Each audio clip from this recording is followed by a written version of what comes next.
Most things that never get done because they never get started. You wait, wait, and wait, and wait, and you wait so long that the thing doesn't even matter anymore. And the days turn to weeks, and the weeks turn to months, and the months turn to years. Years of mediocrity is what causes people to be bitter. If you want to get around bitter and complaining people, get around people who are not seeing much activity.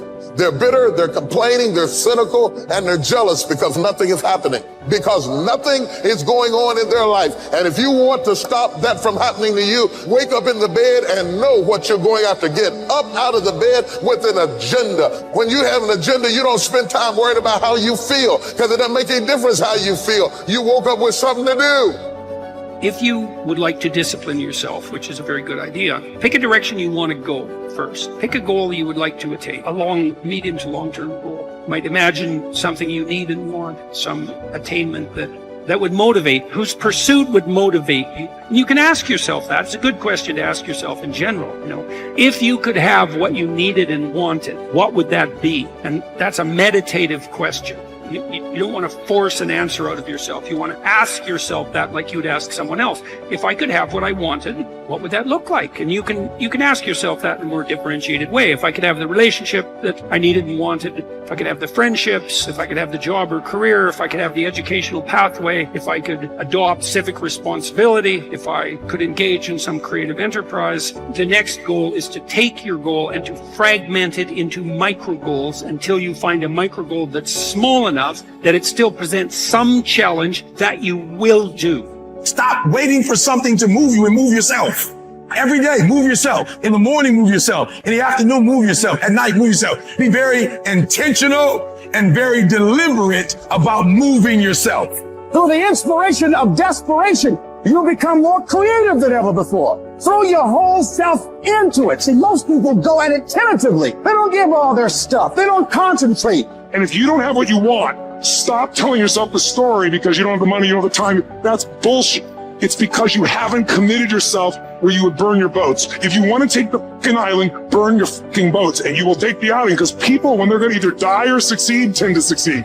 Stand up for your dreams. Stand up for what you want in your life. Decide that your life is so meaningful to you, that you love you and you love life so much that you're going to stand up for something you want. You don't want to be a spectator. You want to get out in the field where the action is, and you will be amazed. After the struggle, there will be a calm period, and things will begin to click for you. Come out here with what you got. You don't have enough money? Don't worry about it. You got the dream. You must be patient, persistent, and positive no matter what. But aren't there some guarantees you can give us? Yes. You're going to die. You can't get out of life alive. So I'm saying to you, you got 6 months to live. Live your life now. Live your dreams now. Start acting like this is your last day on the planet.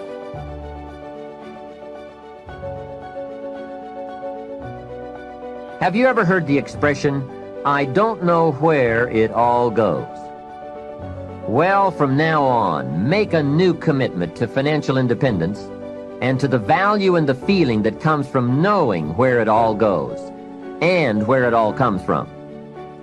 It is just one of those important disciplines that cause you to prove to yourself that you are on a new road, walking in a new direction, becoming a new person, and arriving at a new destination. Without that effort, you will keep falling back. Hey, I found out you can make $5,000 a month and still go broke. You say, how could you go broke making $5,000 a month? It's easy. Spend $6,000. And when you make $5,000, spending $6,000 is not that difficult. Someone once said, if your outgo exceeds your income, your upkeep becomes your downfall. So, be the master over whatever you have and whatever you are. That's where the seeds of greatness are sown. Great wealth, great health, great results, great influence, and great lifestyle.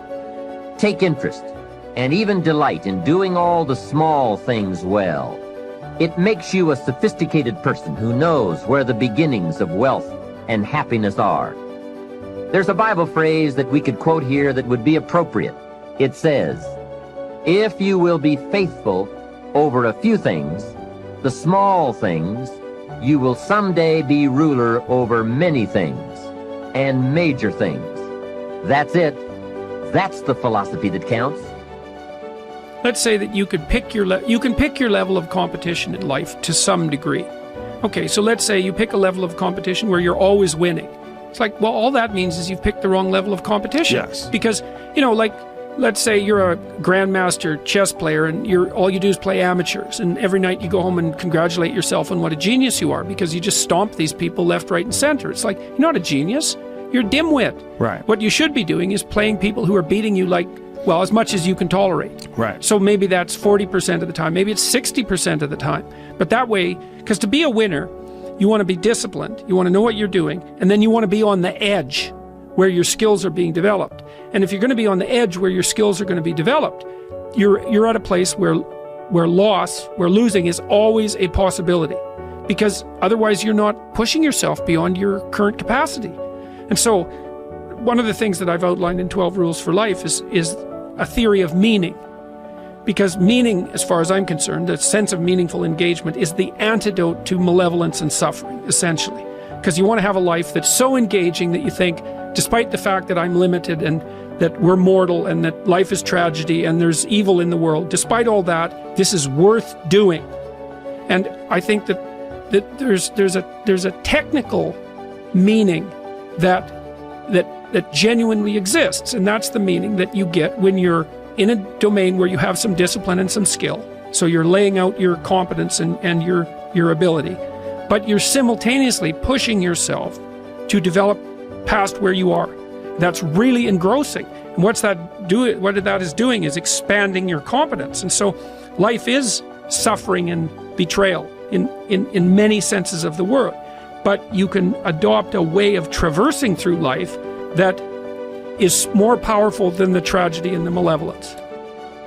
The art of true living in this world is more like a wrestler's than a dancer's practice.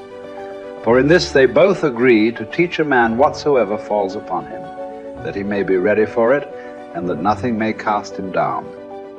If you do the job in a principled way, with diligence, energy, and patience, if you keep yourself free of distractions and keep the spirit inside you undamaged, as if you might have to give it back at any moment, if you can embrace this without fear or expectation, can find fulfillment in what you're doing now, as nature intended, and in superhuman truthfulness, every word, every utterance, then your life will be happy. Your ability to control your thoughts, treat it with respect. It's all that protects your mind from false perceptions, false to your nature and that of all rational beings. It's what makes thoughtfulness possible and affection for other people. You need to avoid certain things in your train of thought. Everything random, everything irrelevant, and certainly everything self-important or malicious. You need to get used to winnowing your thoughts so that if someone says, "What are you thinking about?" you can respond at once and truthfully that you are thinking this or thinking that. The obstacle is the way. Embrace the challenges that come your way in your work, for they hold the potential for growth and self-improvement. Instead of resisting or complaining about difficulties, use them as opportunities to cultivate resilience, patience, and perseverance. Remember that your attitude towards work matters more than the work itself. Approach each task with a sense of purpose and dedication, regardless of its nature or perceived significance. Find fulfillment in the process of striving and giving your best effort rather than relying solely on external outcome. Think of your many years of procrastination.